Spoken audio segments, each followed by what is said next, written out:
Traumatic brain injury recovery. What tips can you share with us? I think what's really important is that, especially when you're in a facility that has a lot of different physicians. So you go to a provider that is a teaching hospital. You see the resident, then you see the fellow, then you see, maybe you see the attending.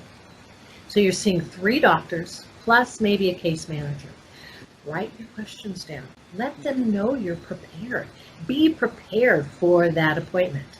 And make sure that they know you have a list, you looked prepared, and that you read off your list, because that helps them to answer all their questions. And don't let them get out the door until they've finished.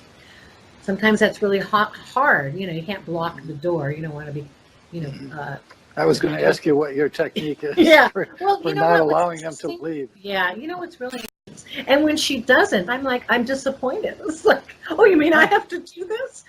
Yeah. Because she's so organized. Think that having that kind of information and I know that your physician, you really want your physician to be there for you, but we have to realize that doctors have different roles these days, and they really need to be helped. I realize that is sometimes a hard thing to accept, but we have to be really good consumers.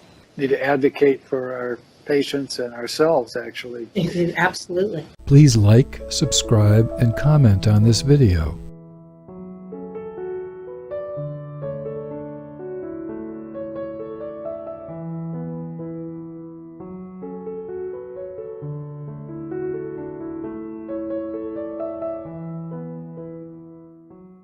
Please like, subscribe, and comment on this video.